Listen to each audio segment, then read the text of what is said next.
Hey!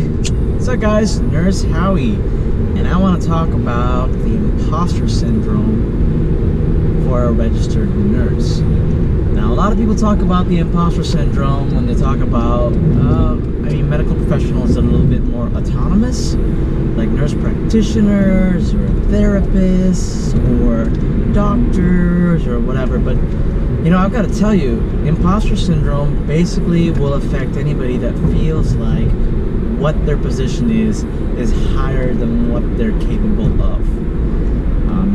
And I think that affects anybody in any occupation. So, of course, one of the only cures for that is time and experience. But for some people, time isn't something that they have.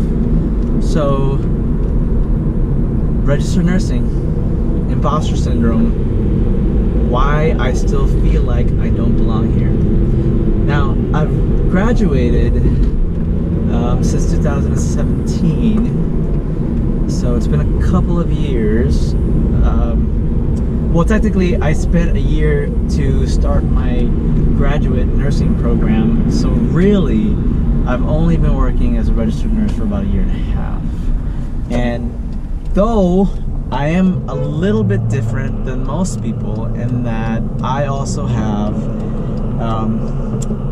Jesus, there's traffic a lot here. Can you guys see that? I don't know if I angle the camera right, but this is the traffic that we deal with here in San Francisco. Where was I? Oh, yes. So, there's a lot of imposter syndrome going on because I feel like I'm not doing a good enough job. And when technically I'm fine. I'm not being reprimanded, I'm not fired or anything, I see my patients, I get my patients, I interact with my coworkers fine, and my patients are fine, if not better, at the end of the day. So I'm fine, right? I mean, I'm a competent individual and I'm fine at my work, but I have a higher expectation of myself. And when I was trained by nurses, I was very fortunate to be trained by nurses with higher expectations of themselves, and they had high expectations of me as well. Some were a little too high, I think, when I was doing my clinicals over in the military, but there were some nurses that were actually just right for me, that they taught me how to critically think about certain scenarios and positions, and also, sorry, there's some crazy people. To think for myself, not just to be a robot nurse and just to, become task-oriented, but to also figure out why I'm doing a certain intervention, or why I should see this patient first versus that patient. But now that I'm on my own, it's still not feeling like I deserve to be on my own. So, first of all, let me preclude the rest of this conversation with the fact that I have had multiple years of patient care experience. By that I mean, I started when I was like 18 years old, and I was in the military, and my job was to become a corpsman, and I thought I was pretty damn good at it. That involved a lot of emergency situations, but and it also involved a lot of autonomous work because there was not a lot of officers out there. And of course, when you're in the Marine Corps as a Navy corpsman, you're going to be in the front lines, taking care of Marines that are injured and in combat. They're not going to put physicians or even registered nurses and nurse practitioners because they're officers. They're people with college degrees. They're not going to be in the front lines as often as enlisted men and women in the military. So yeah, we were very autonomous. We had to rely on ourselves. Of course, we try to relay back our questions to nurses and doctors in the field, in garrison or in combat, and then ask them what to do if a patient had an injury that we couldn't take care of in the front line. Usually it ended up us trying to package the patient and stabilizing them enough so they can get back to the hospital so they can take care of them. So basically, we were highly trained paramedics, which is pretty redundant because paramedics are already highly trained. Like EMTs are highly trained as well. So we were EMTs, but with military training under a military world, and under military rules. So that was every day. You know, we had so many people, but they expected us to have a certain amount of inexperience because the military goes through on a revolving scale with new people very, very quickly. You know, it's the military, it's the nature of the beast. But when you're in the civilian world, can you guys even see me? This tunnel is really dark. When you're in the civilian world, you know, you're working, some people are working until their retirement, so they're in that position a very long time. And then if you're in my career as a travel nurse, you know, you feel even more insecure because, number one, first things first, I don't know where anything is. So half the time my time is sucked up by the fact that I can't find the medical equipment that I need to find. And even if I was acclimated to one unit, I had to get acclimated to another unit because I don't have a home unit. I'm the first person to be floated out. And by floating, I mean that I don't stay in one particular unit, and then I don't have the same particular patients throughout my entire shift. It's very difficult. At first I thought, well, that's not such a big deal, you know, like, we're nurses, we see new people all the time. But I tell you what, that really drags down on you because I have to, once I get done taking care of my first patients for the first 4 hours, then I go to a new unit for the next 8 hours. So the first 4 hours, I'm sitting here doing med passes, saying hi to the patients, doing my assessment. But I have to do I have to document an assessment on the patient, on each patient that I have. And that's a lot of documentation, and then be done by midnight. And then when midnight comes around, I have to do it all over again. I have to reintroduce myself to the patient.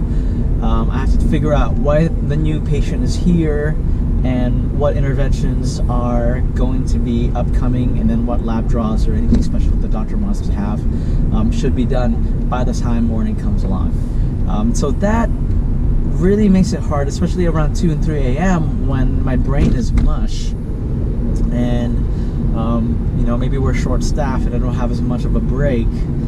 Luckily in California, you know, breaks are legally enforced. It should be legally enforced everywhere in the United States. But you know, the point is that you have to start all over, and you're already exhausted, and you can't lay on your laurels. So I really stay on my toes. And sometimes it's fun when the patients are easy and, you know, like my brain is all there. It's nice to know that I can keep track of as many as 5 patients on the top of my mind. Make sure all their antibiotics are running, make sure that they all have their medications on time, and that I have my notes all in a row. And I'll make that another discussion too about writing notes, especially if you're in a new hospital. So I as a travel nurse have to realize that there are many specific types of notes. Case in point, all patients have to have an assessment. This is basically a contract telling everybody in the legal world that I saw this patient, this is what the patient looked like when I had them, and this is what happened when they, you know, during my time taking care of a patient. So an assessment is like, I feel like it's like a large contract, and it's the hardest thing to document because you have to do your quick assessment on your patient and move on, but you have to document a lot of things repeatedly, which takes a lot of time, and you know, kind of hurts the brain. Then you have to document every 2 hours that you're returning the patient, specifically if you're in the night shift, you know, that you're seeing them every 2 hours, but technically you also have to be rounding on them every hour.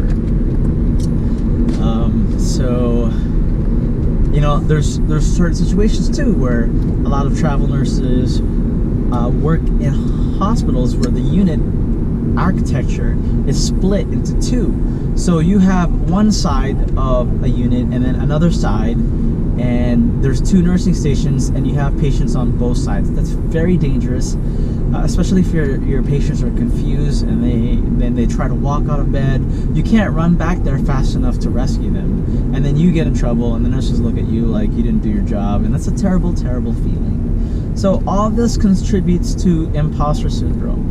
And there's been research. I mean, I'll try to put some references down there for you, but if you know of any, please put them in the comment section. But there is research that imposter syndrome really, really makes you depressed. And every single new nurse practitioner around my age that I've talked to have said the same thing. It is no joke. It is a very, very scary thing. And there has been research that have proven that imposter syndrome, while keeping while the patients still pretty much stay safe, it really does a number on the provider's mental health. Here's one example. I talked to one of the nurse practitioner friends that I knew that just became one, because we used to work as nurses in the same unit, and then she got her, her degree, master's degree, and she said that she was so fickle and nervous and feeling so bad about herself because she felt like she wasn't qualified to do her job whatsoever, even though she had straight A's and got her degree and went to a good school and worked her butt off for it. She still felt like she wasn't worthy, and this caused her so much anxiety that she pulled her hair out. Like she had a bald spot, trichotillomaniasis. She would pull her hair. Like, what would pull your hair out? Like, I don't even do that when I'm nervous. She was so nervous that she gave herself a bald spot. I'm sorry, I don't know why I'm laughing, but looking back, it's pretty ridiculous, but it's not. This is a true phenomenon. So even as a registered nurse, I feel that way.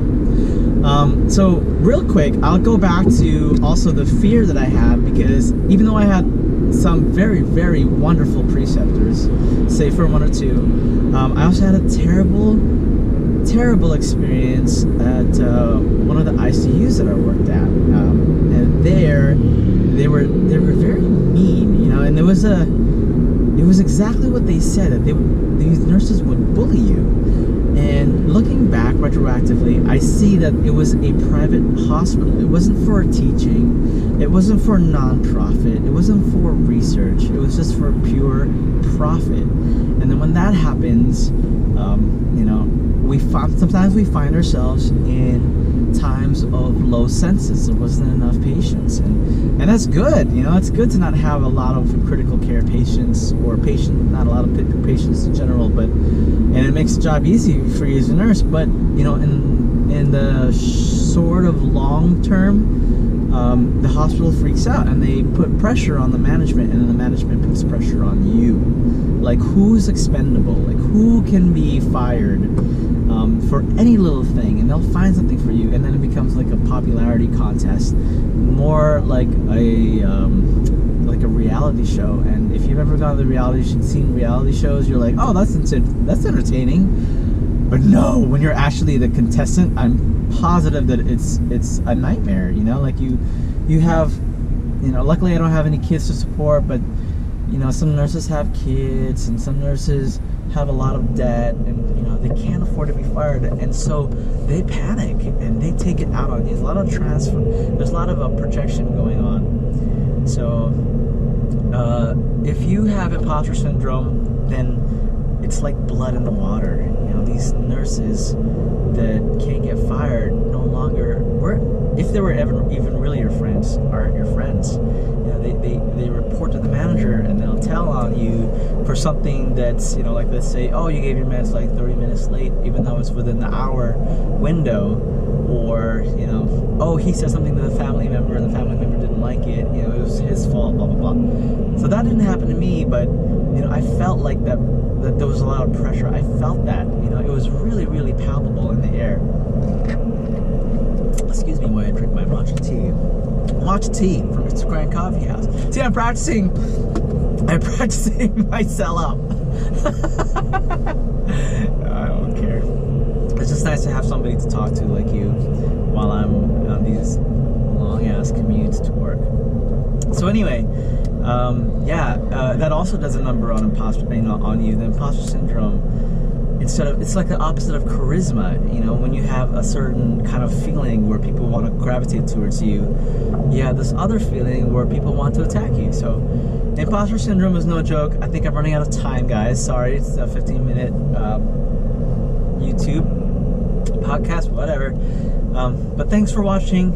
If you have any experience with imposter syndrome, please comment below. Tell me what problems you've run into, or, and even better, what solutions that got you to where you are now. You know, even if it's just like, yeah, time and experience, you know, it validates the fact that time and experience does help with imposter syndrome. But, you know, tell me something else. Tell me something that'll help me and other people that are listening to this, how imposter syndrome can be beat, even as a registered nurse. All right, guys. See you later. It's Howie. Subscribe, comment, and click the notification bell button. And I will see you guys next time. Bye-bye.